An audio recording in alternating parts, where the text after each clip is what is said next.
Je vous salue au nom de Jésus-Christ. Nous allons prendre l'instant de parole. Nous allons entrer dans notre moment d'exhortation. Et l'exhortation du jour, je l'intitule l'épreuve de la foi et la tentation. L'épreuve de la foi et la tentation. En fait, ce que je veux dire, c'est que il est important pour nous d'établir clairement la différence entre ce que la Bible appelle tentation et ce que la Bible appelle l'épreuve de la foi. Ou lorsque la Bible dit qu'il met ta foi à l'épreuve. L'épreuve de la foi, c'est quoi? D'une part et de l'autre part, qu'est-ce que la tentation? Amen. Des fois, on ne comprend pas ces deux notions-là. Et on ne sait pas trop souvent qui agit où. Des fois, on pense que Satan nous tente et Dieu fait pareil. Dieu ne nous tente pas. Il ne nous a jamais tentés. Amen. Son rôle, ce n'est pas de nous tenter. Dans Jacques,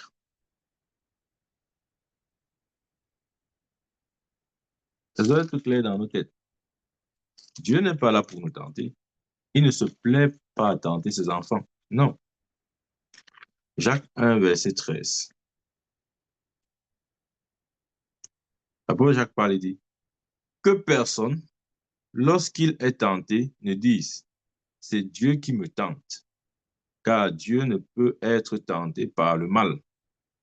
Et il ne tente lui-même personne. Oui. La Bible dit Dieu ne tente lui-même personne. Il ne tente lui-même personne.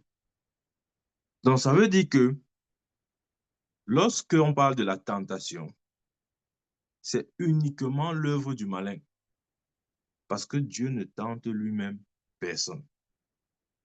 Que personne, lorsqu'il est tenté, ne dise, c'est Dieu qui me tente.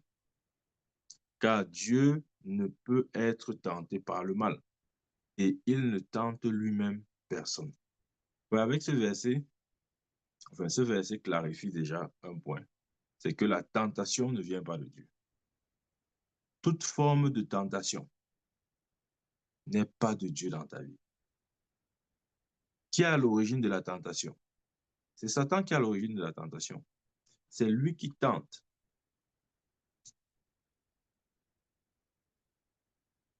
Amen. Mais Dieu met à l'épreuve. C'est différent, hein? C'est très différent. Il faut comprendre la mise à l'épreuve ou l'épreuve de la foi qui est différent de la tentation. Amen. OK. Dans Genèse, ouvrons notre Bible, Genèse chapitre 22. Genèse 22, je vais lire à partir du verset. Je lis à partir du verset 1. Après ces choses, Dieu mit Abraham à l'épreuve. Ouais. Dieu mit Abraham à l'épreuve. C'est de ça que je parle ici. Dieu mit Abraham à l'épreuve. C'est ce que j'appelle l'épreuve de la foi. Dieu mit Abraham à l'épreuve. Jacques dit que Dieu ne tente personne. Mais par contre, Dieu peut mettre un homme à l'épreuve. C'est quoi l'épreuve de la foi et c'est quoi la tentation? OK. Verset 1. Après ces choses, Dieu mit Abraham à l'épreuve et lui dit, Abraham. Et il répondit, me voici. Dieu dit, prends ton fils, ton unique, celui que tu aimes, Isaac, va-t'en au pays de Moria et là, offre-le en holocauste sur l'une des montagnes que je te dirai. Oui, ça c'était l'épreuve d'Abraham. Dieu avait mis Abraham à l'épreuve en lui demandant Isaac, son fils, l'unique, celui qu'il aime. Dieu a demandé qu'il sacrifie Isaac au pays de Moria sur l'une des montagnes qu'il dirait. Donc, ça veut dire que Dieu ne tente pas, il met à l'épreuve. Amen. Dieu ne tente pas, il met à l'épreuve. C'est quoi la tentation? Dans Luc chapitre 4, après que Jésus ait jeûné 40 jours et 40 nuits, la Bible dit à la fin du jeûne, Satan est venu se présenter. Et il est venu avec 3 tentations. La première, si tu es fils de Dieu, ordonne à cette pierre de se changer en pain. Oui, il y a la nature de la tentation. Satan vient avec une parole différente de Dieu, demandant à Jésus de faire quelque chose que Dieu n'a pas dit. Et c'est ça la tentation. La tentation, c'est faire quelque chose que Dieu n'a pas dit. Est-ce que c'est Dieu qui avait dit à Jésus de transformer la pierre en pain? Non. Cette parole ne venait pas de Dieu. Elle venait du malin, Satan. C'est lui qui tente. Jacques dit, c'est Satan qui tente. Donc, quand Satan vient dire à Jésus, si tu es fils de Dieu, transforme cette pierre en pain. C'est une tentation. Parce que la parole qu'il donne ne vient pas de Dieu, mais de lui.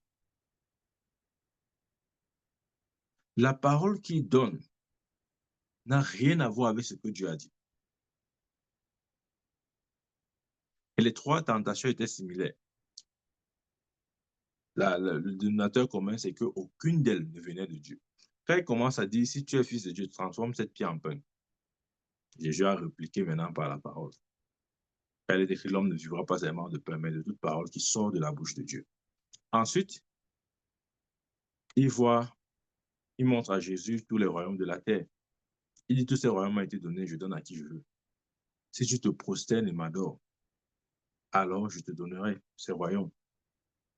Est-ce que ce qu'il a dit là venait de la bouche de Dieu? Non. Donc, ça veut dire que Satan était en train de donner une parole qui n'est pas ou qui n'a pas pour source ou origine Dieu, demandant à Jésus d'obéir à une parole qui ne vient pas de Dieu. Et c'est ça la tentation. Lorsque Satan te demande d'obéir à une parole qui ne vient pas de Dieu, c'est la tentation. Et en troisième, il a dit à Jésus, monte là-haut et jette-toi en bas. Car il est écrit, les anges te garderont de peur que ton pied ne heurte contre une pierre. Est-ce que c'est Dieu qui avait dit à Jésus de se jeter du haut de la montagne, du haut du temple? Non. Donc, c'était une parole qui venait du malin. Donc, Satan voulait que Jésus obéisse à une parole qui ne vient pas de Dieu. Et c'est ça, justement, la tentation. Toute chose à laquelle Satan demande ou veut ton obéissance et qui ne vient pas de Dieu, toute parole qui ne vient pas de Dieu, et que Satan requiert ton obéissance, constitue une tentation. Amen. C'est une tentation là-bas. Donc, dans les 3 tentations, c'était Satan qui parlait, demandant à Jésus de faire ce que Dieu n'a pas dit. Et c'est ça la tentation. La tentation, c'est faire ce que Dieu n'a pas dit. Chaque fois que Satan te met dans une situation où il te demande de faire ce que Dieu n'a pas dit, ou même de dire ce que Dieu n'a pas dit, bien aimé, ça constitue une tentation. Parce que ce qu'il a besoin à ce moment-là, c'est notre désobéissance. Et il sait que la désobéissance produit le péché. C'est pourquoi il va constamment, la tentation, il n'a qu'une seule façon, hein, c'est de t'apporter une parole qui n'a rien à voir avec celle de Dieu. C'est tout. Satan n'a pas 2 manières de tenter. Il viendra toujours avec une parole qui n'est pas celle de Dieu. Regardez même à la Genèse, il dit à Ève, Dieu a-t-il réellement dit que vous ne mangerez pas de l'arbre, du fruit de cet arbre? Il va toujours venir avec une parole qui n'est pas celle de Dieu. Pourtant, Dieu avait déjà dit, vous ne mangerez pas le fruit de cet arbre. Mais il revient questionner la parole pour créer le doute et nous amener à agir contrairement à ce que la parole nous a dit précédemment. Et ça constitue justement la tentation. La tentation vise notre désobéissance. C'est pourquoi la tentation nous conduit toujours au péché. Parce que lorsque nous sommes tentés, de deux choses l'une. Soit la tentation, c'est faire ce que Dieu n'a pas demandé. Par exemple, lorsqu'il dit à Jésus, jette-toi du haut du temple, il essaye même de citer les Écritures. Il a mal cité. Car il est écrit, les anges te garderont de peur que ton pied ne heurte contre une pierre. Est-ce qu'à ce moment, c'est le Père qui avait demandé à Jésus de se jeter du haut du temple? Non. Donc, il demandait à Jésus de faire ou d'obéir à une parole qui ne venait pas de Dieu. Et c'est ça la tentation. La tentation, c'est notre obéissance à toute parole ou instruction qui ne vient pas de Dieu. Cette obéissance se traduit soit par nos paroles ou soit par nos actions. Amen. Par contre, notre obéissance constitue l'épreuve de notre foi. Lorsque Dieu dit à Abraham, donne-moi ton fils, ton unique, celui que tu aimes. En fait, qu'est-ce qu'il veut? Qu'est-ce qu'il recherche? Il ne cherchait pas la mort d'Isaac, non. Ce qu'il voulait vérifier, c'était l'obéissance. En fait, l'épreuve de la foi, comment je veux dire ça? C'est lorsque nous obéissons à ce que Dieu nous dit. Dans l'épreuve de la foi, Dieu teste notre obéissance à sa parole. Ouais, c'est contrairement à la tentation, qui est une parole qui ne vient pas de Dieu. L'épreuve de la foi, c'est une parole qui vient de Dieu. C'est-à-dire que Dieu t'a dit quelque chose et par rapport à cette chose, il veut voir ton obéissance totale. Ça, c'est l'épreuve de la foi. Parce qu'il ne te demandera jamais de faire quelque chose qui est en désaccord avec sa volonté.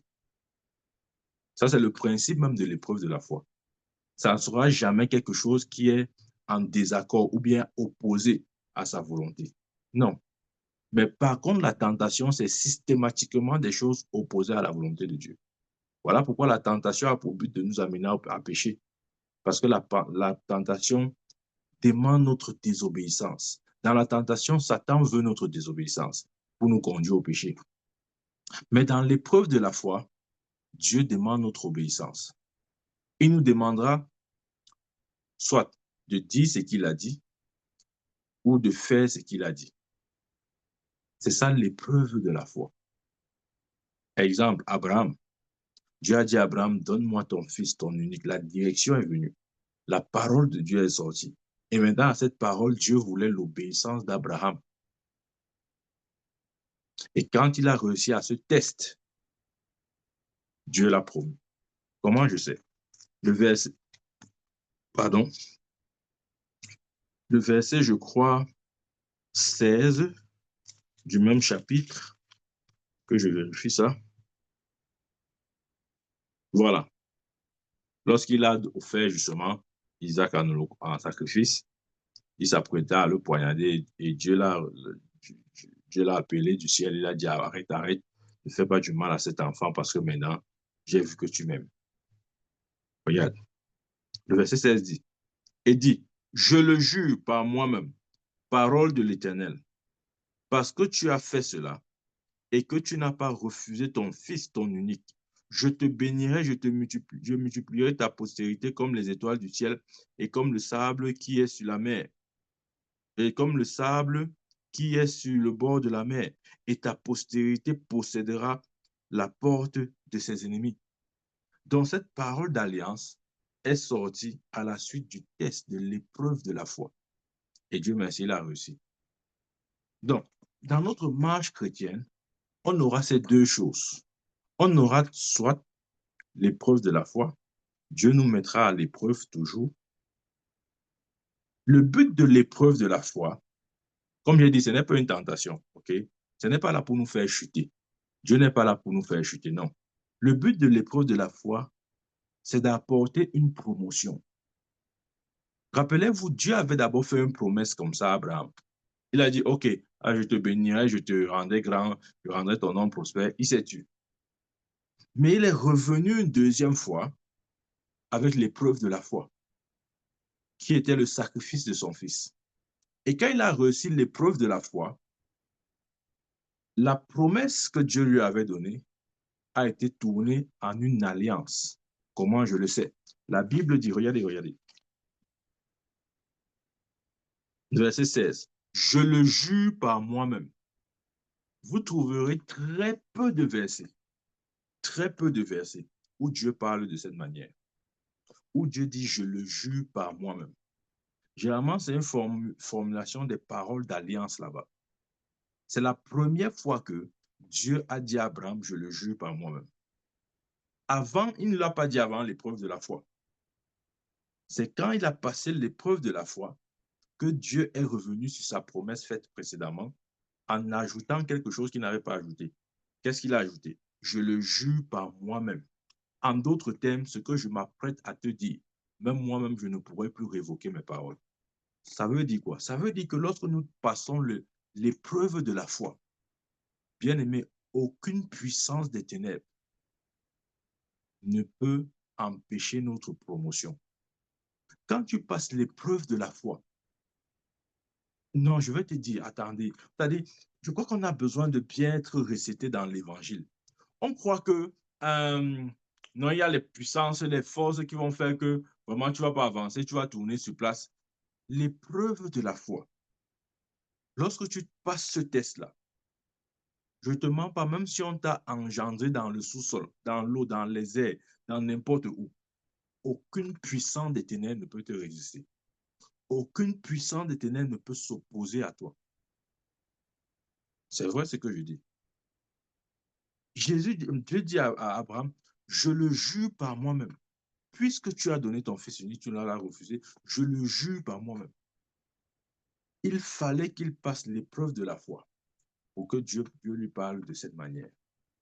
Donc l'épreuve de la foi, c'est quelque chose que nous aurons affronté. En fait, dans notre vie, on aura toujours ces deux choses. Dieu nous mettra toujours à l'épreuve. Ça, c'est un. Et Satan viendra toujours nous tenter. On ne peut pas éviter ces deux choses. Ne fais aucune prière en disant, oh Dieu, épargne-moi de l'épreuve de la foi. Épargne-moi de l'épreuve de la foi. Ou même, oh Dieu, épargne-moi de la tentation et l'ennemi. Seigneur, Satan va me tenter. Épargne-moi. Non, il viendra. Il viendra. Quel que soit ton degré de spiritualité, il viendra. Rappelez-vous, il a attendu que Jésus jeûne pendant 40 jours avant de se présenter. Donc, rien ne peut empêcher le malin de se présenter avec la tentation. Même si tu dors avec Jésus chaque jour, tu seras tenté. Je te dis la vérité. Ne crois pas que non. Mon prophète, tu ne me connais pas. Hein? Moi, je parle 12 heures en langue. Donc, moi, je ne peux pas être tenté. Tu seras tenté. Si Jésus était tenté, alors nous le serons. Mais le problème, c'est allons-nous céder ou pas à la tentation? Amen. Dans l'épreuve de la foi, Dieu veut notre obéissance. Et lorsque nous manifestons notre obéissance, assurément une promotion se présentera devant nous. Oh, ça c'est sûr. Ça c'est sûr. C'est vrai. Il n'y a pas d'élévation sans épreuve. Même quand on était encore à l'école, pour passer de la sixième en cinquième, il y a ce qu'on appelle les épreuves ou les examens. Tu ne peux pas aller à l'école comme ça chaque jour. À la fin de l'année, on dit que tu es en cinquième. Yeah, comment ça? Tu n'as composé aucun examen, aucun CC, aucune composition. Tu fais comment pour te retrouver en cinquième? Ça, c'est la sorcellerie. Ce n'est pas possible. Ce n'est pas possible d'être seulement présent en classe de sixième et se retrouver à la fin en cinquième. Non. Ce n'est pas une question seulement d'assiduité. Oui, l'assiduité nous permet de nous préparer, d'acquérir la connaissance. Mais l'assiduité ne nous donne pas la promotion. Ce qui nous donne la promotion, c'est la réussite à nos tests ou à nos examens. Voilà pourquoi l'épreuve de la foi, c'est là pour la promotion. Lorsque Dieu disait à Abraham, donne-moi ton fils, ton unique, c'est parce qu'il voulait le bénir. Il voulait l'élever. Mais il ne pouvait pas le faire sans l'épreuve de la foi. Tu vois, quand on partait à l'école, nos enseignants, ils nous enseignaient les matières, etc. Mais à la fin, il y avait les CC, il y avait les compositions. Est-ce que le CC ou la composition est là pour te faire échouer? Non. Aucun examen n'est conçu pour te faire échouer. Parce que l'examen, dans son esprit, c'est un test. Ce n'est pas un moyen d'échouer ou bien un moyen de te recaler. C'est un test. Parce que justement, on veut te promouvoir, on veut t'amener dans une classe supérieure. Mais on ne peut pas t'amener dans une classe supérieure si tu n'as pas passé tes tests. Et Dieu va nous tester. Je te dis que Dieu va nous tester. Moi qui enseigne, il va me tester. Il me teste. Toi qui écoutes, il va te tester. Et il te teste. Et nous devons faire comme Abraham. Nous devons démontrer une obéissance totale afin de recevoir notre promotion. Amen. Donc, dans l'épreuve de la foi, Dieu demande notre obéissance. Dieu demande notre obéissance. La tentation appelle à notre désobéissance, sachant que la désobéissance produira quoi? Le péché. L'épreuve de la foi, c'est pour notre perfection. Ouais, au lycée, quand on te donne les épreuves, les compositions, c'est pour, comme j'ai dit tout à l'heure, le rôle ou le but n'est pas de te retenir dans la classe ou bien de te faire redoubler. Non. L'intention, c'est de te promouvoir. On veut te faire avancer. Mais on ne peut pas te faire avancer si tu ne réussis pas néanmoins les tests. Oui. Donc, quand Dieu demandait à Abraham Isaac, ce n'est pas forcément parce qu'il voulait Isaac mort. Non. La preuve, il n'a même pas permis que, à la fin, il n'a pas permis qu'Abraham tue Isaac. Donc, ce n'était pas la mort d'Isaac que Dieu voulait. Non. Il ne recherchait pas la mort d'Isaac. Il recherchait l'obéissance totale d'Abraham. C'était ça qu'il voulait. C'était pas la mort d'Isaac. La preuve, il l'a empêché. Quand il voulait même le tuer, c'est encore lui, Dieu, qui a parlé du ciel en disant non, non, non, non, arrête. Ne fais pas du mal à l'enfant. Donc, au fond, Dieu ne voulait pas sa mort. L'épreuve de la foi n'est pas là pour ta chute. Ne crois pas que non. Quand l'épreuve de la foi vient, non. C'est parce que bon, Dieu veut que je chute. Non, il ne veut pas que tu chutes. C'est Satan qui veut que tu chutes. En t'apportant quoi? La tentation. En te disant de faire ce que Dieu n'a pas dit ou de dire ce que Dieu n'a pas dit. Sachant que lorsque tu te positionnes dans la désobéissance ne produira que le péché. Amen. Donc, faisons bien la différence entre l'épreuve de la foi et la tentation. Amen. Faisons bien la différence. Notre vie chrétienne, du moins pour ce qui est de Dieu, est jonchée de l'épreuve de la foi, à tous les niveaux, hein, à tous les niveaux. C'est comme si Dieu positionne ça à tous les niveaux. À chaque 1 mètre, il y aura toujours ça. Je prends un exemple. Quand Dieu te dit ou quand Dieu me dit, aime ton prochain. Par exemple, Dieu dit, aime ton prochain. C'est ce que Dieu a dit. Qu'est-ce qu'il attend de toi? Ton obéissance. OK? Donc, si Dieu a dit, aime ton prochain, et que j'obéis à cette parole en aimant mon prochain, alors j'ai réussi le test. Et si je réussis le test, je suis promu. Mais la tentation viendra te dire, déteste ton ennemi. Non, non, déteste-le. C'est lui d'abord. C'est lui qui t'a détesté. Et que toi, tu l'as d'abord détesté. C'est lui qui a commencé à te détester. S'il te déteste, déteste-le aussi. Ça, c'est la tentation. Parce que c'est une pensée ou une parole qui ne vient pas de Dieu, à laquelle Satan veut ton obéissance. Il veut que tu obéisses à cette parole-là. Sachant que si tu obéis à sa parole, automatiquement, tu te positionnes dans la désobéissance vis-à-vis de Dieu. Et si tu es dans cette posture de désobéissance vis-à-vis de Dieu, tu es dans les problèmes. Vous voyez? C'est pourquoi nous devons faire attention et pouvoir discerner. Et le discernement, comme j'ai dit, c'est tellement facile. Hein? Vraiment, c'est facile. J'ai expliqué clairement que l'épreuve de la foi, c'est une parole que Dieu nous dit, OK? Et à laquelle est attachée, enfin, une parole à laquelle Dieu attend notre obéissance. Dieu te dit quelque chose et il veut que tu fasses ce qu'il t'a dit. Ça, c'est l'épreuve de la foi. Amen. Il te dit quelque chose, il veut que tu fasses ce qu'il t'a dit. Aime ton prochain, il veut que tu fasses ça. Si tu obéis à cette parole, tu as réussi. Parce que ça, c'est l'épreuve de la foi. Mais Satan te dira non. Aime celui qui t'aime, n'aime pas celui qui ne t'aime pas. Donc, haïs ton ennemi. Et si tu te rends obéissant vis-à-vis de ça, tu es donc en marche, tu es donc en, comment dire, en désaccord avec Dieu. Et donc dans le péché. Et ça ne plaît pas au Seigneur.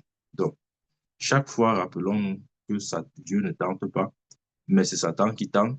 Comment?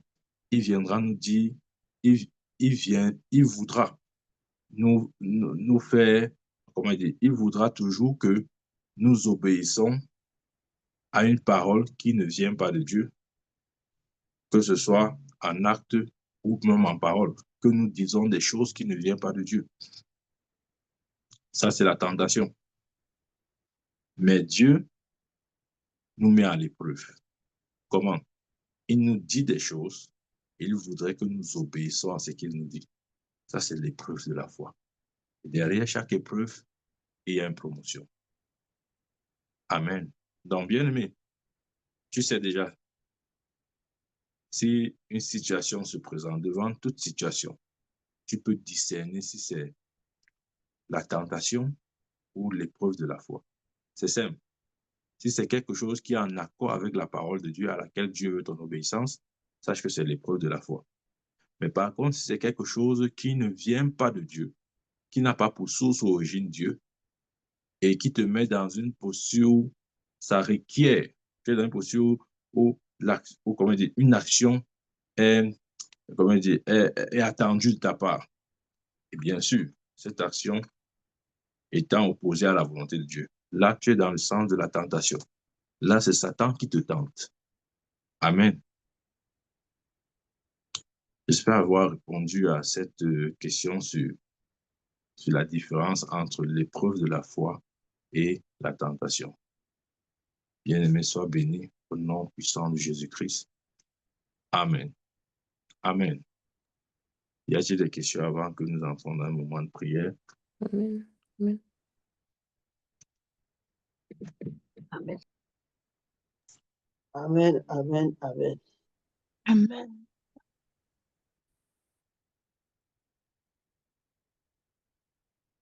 Questions?